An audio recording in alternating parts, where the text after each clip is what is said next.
हर हर महादेव दोस्तों। 12 ज्योतिर्लिंगों का भगवान शिव का सबसे पवित्र स्थान माना जाता है। 12 ज्योतिर्लिंग भारत के विभिन्न हिस्सों में स्थित हैं और उनमें से प्रत्येक एक अद्वितीय पौराणिक कहानी है और महत्व से जुड़ा हुआ है। तो आइए जानते हैं 12 ज्योतिर्लिंग के बारे में। और 12 ज्योतिर्लिंग इस प्रकार हैं। गुजरात में सोमनाथ ज्योतिर्लिंग, आंध्र प्रदेश में मल्लिकार्जुन ज्योतिर्लिंग, मध्य प्रदेश में महाकालेश्वर ज्योतिर्लिंग, मध्य प्रदेश में ओमकारेश्वर ज्योतिर्लिंग, उत्तराखंड में केदारनाथ ज्योतिर्लिंग, महाराष्ट्र में भीमाशंकर ज्योतिर्लिंग, उत्तर प्रदेश में विश्वनाथ ज्योतिर्लिंग, महाराष्ट्र में त्र्यंबकेश्वर ज्योतिर्लिंग, झारखंड में बैद्यनाथ ज्योतिर्लिंग, गुजरात में नागेश्वर ज्योतिर्लिंग, तमिलनाडु में रामेश्वर ज्योतिर्लिंग और महाराष्ट्र में घृष्णेश्वर ज्योतिर्लिंग। 12 ज्योतिर्लिंग स्तोत्रम का पाठ करने से भक्त को कई प्रकार के लाभ मिलते हैं, जैसे मन की शांति और आध्यात्मिक कल्याण प्राप्त करना, जीवन से नकारात्मक ऊर्जा और बाधाओं को दूर करता है, भगवान शिव के प्रति भक्ति और विश्वास को मजबूत करता है, व्यक्तिगत और पेशेवर जीवन में सद्भाव और खुशी लाता है, इच्छाओं की पूर्ति और लक्ष्यों को प्राप्त करता है, जन्म और मृत्यु के चक्र से मोक्ष या मुक्ति प्राप्त करना होता है। 12 ज्योतिर्लिंगों का रहस्य क्या है, आइए जानते हैं। जो अपनी भक्ति प्रदान करने के लिए अत्यंत रमणीय तथा निर्मल सौराष्ट्र प्रदेश में दयापूर्वक अवतरित हुए हैं, चंद्रमा जिनके मस्तक का आभूषण है, उन ज्योतिर्लिंग स्वरूप भगवान श्री सोमनाथ की शरण में मैं जाता हूँ।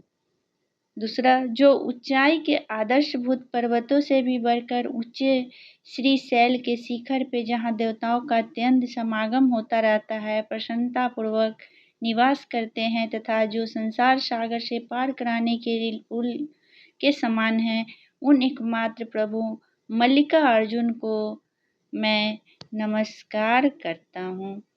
तीसरा, संत जनों को मोक्ष देने के लिए जिन्होंने अवंतीपुरी में धारण अवतार किया है, उन महाकाल नाम से विख्यात महादेव जी को मैं अकाल मृत्यु से बचने के लिए प्रणाम करता हूँ।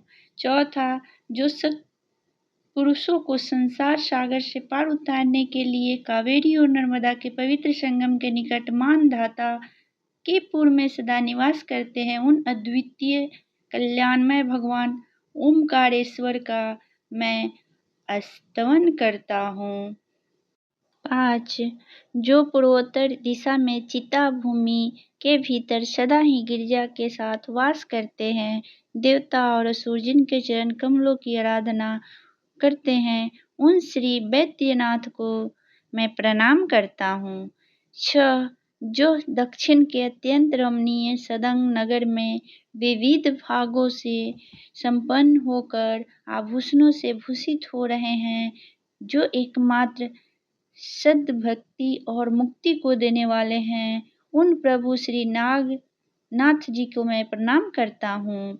7, जो महागिरी हिमालय के पास केदार श्रृंग के तट पर सदा निवास करते हुए मुनीश्वरों द्वारा पूजित होते हैं तथा देवता असुर यक्ष और महान सर्प आदि भी जिनकी पूजा करते हैं, उन एक कल्याणकारक भगवान केदारनाथ का मैं स्तवन करता हूँ।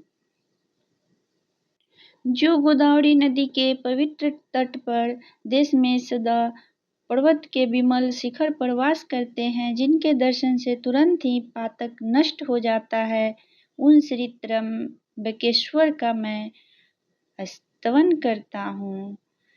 9, जो भगवान श्री रामचंद्र जी के द्वारा ताम्रपर्णी और सागर के संगम में अनेक बाणों द्वारा पुल बांध कर स्थापित किए गए हैं, उन श्री रामेश्वर को मैं नियम से प्रणाम करता हूँ। 10, जो डाकिनी और शाकिनी वृंद में प्रेतों द्वारा सदैव सेवित होते हैं, उन भक्ति हितकारी भगवान भीम शंकर को मैं प्रणाम करता हूँ। 11 जो स्वयं आनंद कंद हैं और आनंद पूर्वक आनंद वन में वास करते हैं, जो पाप समूह के नाश करने वाले हैं, उन अनाथों के नाथ काशीपति श्री विश्वनाथ की शरण में मैं जाता हूँ।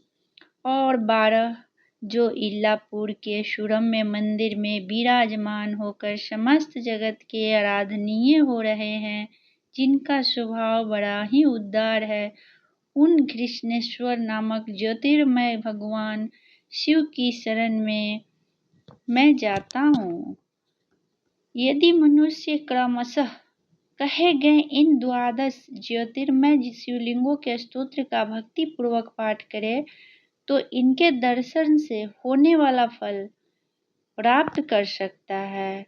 तो बोलिए हर हर महादेव। धन्यवाद।